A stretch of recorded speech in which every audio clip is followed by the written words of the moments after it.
आज की ये कहानी थोड़ी सी इमोशनल है, लेकिन इमोशनल होते हुए भी इस कहानी का संदेश बहुत अनमोल है। आपकी आंखें थोड़ी नम करने के साथ साथ आपके दिलो दिमाग पर यह कहानी छाप छोड़ जाएगी। तो चलिए शुरू करते हैं आज की कहानी, स्त्री का घर। तुम्हें कितनी बार बताया है, मेरे तैयार होने से पहले मेरा नाश्ता तैयार हो जाना चाहिए। शादी के 20 साल बाद भी मुझे क्यों बार बार एक ही बात तुम्हें बतानी पड़ती है कविता? कविता तुम्हें क्या है, तुम तो आराम से घर पर रहोगी, मुझे तो काम पर जाना पड़ता है ना। तुम हो कि हमेशा पागलों जैसी हरकत करती हो। अगर तुम ये जानबूझ के करती हो तो याद रखना, मुझसे बुरा कोई नहीं होगा। आज भी रमेश का पारा चढ़ा हुआ था। इन कटु शब्दों में गुस्सा उतारते हुए, गीला तौलिया सोफे पर फेंकते हुए रमेश गुस्से से कविता की तरफ देखने लगा। कविता के लिए रमेश का यह बेवजह का गुस्सा करना कोई नई बात नहीं थी। वह महीने में 3-4 बार ऐसे ही कविता पर बरस पड़ता था। पहले पहले कविता उसका विरोध किया करती थी, लेकिन कई सालों तक रमेश में कोई बदलाव नहीं दिखा। कविता ने खुद को ही बदल दिया। अब रमेश को कुछ भी कहने से कविता को कोई फर्क नहीं पड़ता था। रमेश की हर बात को वो चुपचाप सिर नीचे झुकाए सुन लेती थी। शादी के 5 साल तक कविता ने पूरी कोशिश की कि रमेश को बदला जाए, लेकिन फालतू का गुस्सा करना और बाद में कविता को भला बुरा कहना, यह मानो जैसे उसकी आदत बन गई थी। कोई भी वाद विवाद होता तो रमेश सीधे सीधे कविता को बोल देता, अगर मैं तुम्हें अच्छा नहीं लगता तो क्यों नहीं चली जाती मायके, क्यों रहती हो मेरे साथ। इतना सब कुछ होने के बावजूद कविता रमेश के साथ रहती थी, क्योंकि उसे अपनी इकलौती बेटी की फिक्र थी। और वह जाती भी तो कहां, अपने बूढ़े हो चुके माँ बाप को इस उम्र में वह परेशान करना नहीं चाहती थी। समाज और लोग क्या कहेंगे, यह भी तो उसे देखना था। वह इतनी पढ़ी लिखी भी नहीं थी कि खुद जाकर कोई नौकरी कर सके और अपना और अपनी बेटी का पालन पोषण कर सके। कविता को अब अपनी फिक्र नहीं थी। उसको फिक्र थी तो बस अपनी शादी लायक हो रही बेटी की। कविता नहीं चाहती थी कि पति पत्नी के झगड़े की वजह से जया डिस्टर्ब हो। जया की पढ़ाई पूरी हो चुकी थी, उसके लिए अब शादी के रिश्ते आने लगे थे। कई रिश्तों को जया ठुकरा चुकी थी। 2-3 महीने के बाद एक अच्छा रिश्ता आया। रिश्तेदारों और पहचान के लोगों ने लड़के के खूब गुणगान किए थे। रमेश एक शाम अपनी बेटी के पास आकर बैठा और उसे बताने लगा, जया, तुम्हारे लिए इस बार जो रिश्ता आया है बहुत ही अच्छा लड़का है, पढ़ा लिखा है, शहर में बड़ा घर है, लड़का गवर्नमेंट सर्वेंट है। ऐसे रिश्ते बार बार नहीं आते बेटा, इस बार मना मत करना।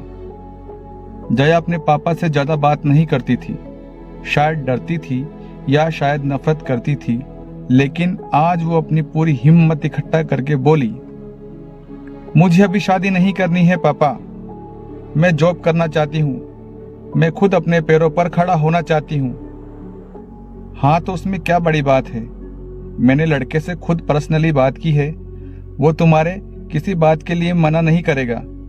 तुम शादी के बाद भी नौकरी कर सकती हो, वह तुम्हें तुम्हारी जॉब करने के लिए परमिशन दे देगा। रमेश बोला, मेरी नौकरी करना या न करना उसकी परमिशन पर क्यों डिपेंड रहेगा पापा? जया ने फिर से पूछा।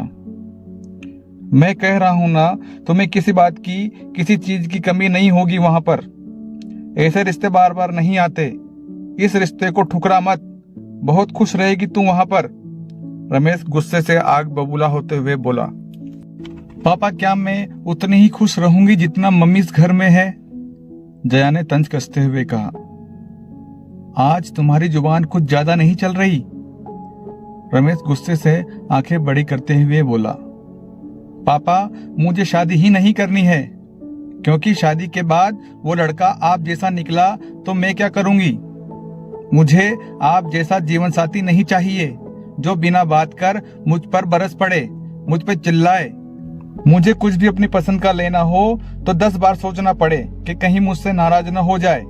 मेरी तबीयत कैसी भी हो उसे परवाह ना हो, रोटी थोड़ी मोटी बन जाए तो घर सर पर उठा ले, उसकी चेकबुक ना मिले तो भी मेरा ही दोष निकाले और हर छोटी मोटी बात पर मुझे मायके जाने के लिए कह दे।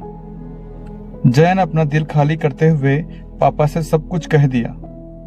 रमेश का गुस्सा 7वें आसमान पर था, लेकिन उसके मुंह से एक शब्द नहीं फूट रहा था। वो जया की बातें सुन रहा था। जया इतना ही बोलकर चुप नहीं हुई। आज पहली बार वो अपने पापा के सामने इतना बोल रही थी। पापा, आपने मम्मा के साथ हमेशा गलत व्यवहार किया है। आप अपने ऑफिस का गुस्सा भी बिना सोचे समझे मम्मी पर उतार देते हो। आप कभी इस बात की परवाह भी नहीं करते उन्हें कैसा लगता होगा। आपकी बातें सुन सुन मम्मी ने अपना स्वाभिमान खो दिया है पापा। रमेश आज पहली बार अपने किए बर्ताव को महसूस कर पा रहा था। वो बस इतना ही बोल पाया, जो तुम्हारा मन हो वो करो बेटा, मैं तो इतना बुरा हूं ना। जया ने रमेश का हाथ पकड़ा और बोली, पापा मुझे सिर्फ एक सवाल का जवाब दो। क्या आप चाहोगे मेरा पति बिल्कुल आप जैसा हो? अगर आपका जवाब हाँ है तो कर दीजिए मेरा रिश्ता आज ही, और अगर ना है और आप अपनी औलाद के बारे में अच्छा सोचते हैं तो मुझे आत्मनिर्भर बनने दीजिए पापा। रमेश कुछ भी ना बोल पाया और वहां से चुपचाप बाहर चला गया। आज उसे कविता के सामने जाने में शर्म आ रही थी। चलते चलते उसकी आंखों से आंसू बह रहे थे। रमेश ने आज से ही अपने आप को बदलने का निश्चय किया। अगले दिन से कविता ने अपने पति में काफी बदलाव देखा। वो सोचने लगी, जो हिम्मत जया ने दिखाई है वो हिम्मत अगर मैं पहले दिखा देती तो शायद आज परिस्थिति कुछ और होती। अब जया पढ़ लिख कर एक अच्छी नौकरी करने लगी थी।